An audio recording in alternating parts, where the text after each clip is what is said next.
About it. Miroslav Klose broke a World Cup scoring record after netting his 16th goal against Brazil in Tuesday's semifinal. But the real record was the 7-1 rout of Brazil. The 6-goal win is the largest in World Cup semifinal history. But the way Germany was able to do it, arguably the most remembered thing there. 5 goals in the first 29 minutes of play. Oh, these fans, did you see? They were crying. Listen. They were, it was horrible. Cursing, crying, everything. I will openly admit to you a couple of things. Yeah. It was sometimes scary when you consider how passionate these nations were about their respective teams, because it's like, you know, you found yourself looking at certain teams, and if they lost, it was like, you know, what's going to happen to those people? You know what I mean? You actually found yourself looking like that, because it's like, I mean, that's how much this stuff means to them. But I can see why. My God, I loved it. I mean, I couldn't get enough of it. I actually, when I was in Miami, I actually sat down and watched the Netherlands against Spain in their opening match. I watched the whole game from a yard. You talked about it on the show. It was unbelievable. I loved stuck in the airport? No, I wasn't. I wasn't. Well, when I was stuck in the airport coming back off vacation. Don't get me started with that. It really ticked me off with those airlines. But it's ridiculous. But I will tell you, USA, valiant effort on their part. I remember I was heartbroken when I forgot who Ronaldo connected with when he put in the header with 15 seconds left. I just couldn't believe it. It broke my heart, you know. But I looked at Team USA and the valiant effort that they put forth. You looked at Brazil. You looked at the Netherlands, Colombia. I mean, James Rodriguez and those boys. You saw LeBron James and everybody else tweet about him. I mean, it was special to watch. I really, really have loved watching it. I've enjoyed it. You know, whatever interest I had lost in soccer had been regained.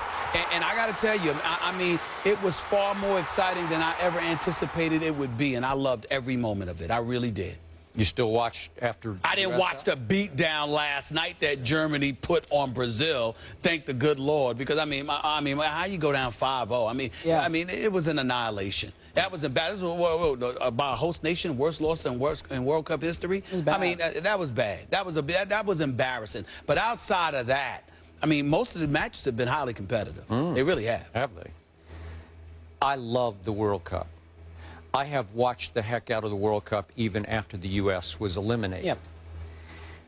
I do not love soccer. In fact, between World Cups, you can't drag me to watch soccer. I have little to no use for the game, and I won't get started on all the things I don't like about soccer. Yes. Stoppage time. Stoppage time. Wait a second. Yes. The referees just sort of arbitrarily decide, oh, well, they flopped and they've been down for about, I don't know, maybe like 3 minutes. Let's do 3 minutes. Can you imagine a Super Bowl game and they say, let's add, I don't know, let's do 4 minutes. Is that how they do it? I don't know. Yeah. Come on. Why don't you just stop the clock? If they flop and they're writhing on the ground, you think they're going to die? Stop the clock. Sometimes they are hurt. Neymar was hurt. I didn't know. But the point is, I love the World Cup because I have covered World Cups on foreign soil. Firsthand, I have experienced what you alluded to, how much this game, these games, these World Cup games mean to countries in which soccer, or football as they call it, is the sport, by far the sport. So I know how into the world it can feel if Brazil, the host country, suddenly loses, what, 7-1? The shame and the devastation. They are devastated. Yes, are unlike anything that anybody in this country can feel about any sport in this country. Yes. Because I remind you, when our Olympic basketball team, featuring Allen Iverson, remember that? When they don't win gold, Manu and company. Gosh. Okay.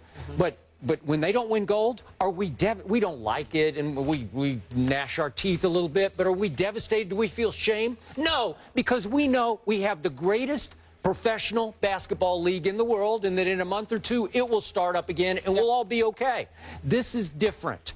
And yet, was I shocked by 7-1? Yes, I was. But I was not shocked by what happened when Klose, as you mentioned in your open, scored the second goal. All of a sudden, it's 2-0.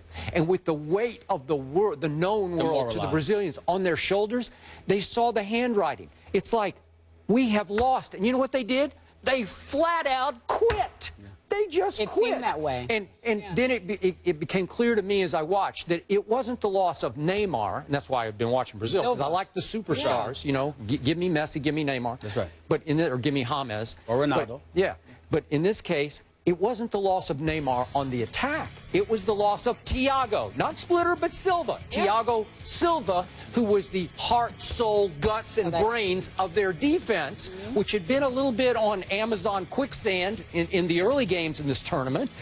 And all of a sudden, they just said, we have no chance. We're down 2-0. We are done. Oh, my God. And they quit. And Germany, they're tap dancing and scoring. That was what was shocking to me, is that, whoa. How easy it was. These are just simple. These are like grade school goals that they're scoring on Brazil, the host country. Are you kidding me? And you know, and there's certain games that you watch, certain sports, where your willingness to quit is a bit more conspicuous than in other sports. You got that right. You know what I mean? It's like if you're playing soccer, you know how much running you have to do. You know how much effort you have to give. And I'm talking about 0-0 scores, 1-1. You know, I mean, you're running all game long. If you don't want it bad enough, or you've conceded defeat, it's flagrantly evident. You know, and there's no getting around that. And Germany could see it and just piled it on. Just piled it on. Ran them out of there.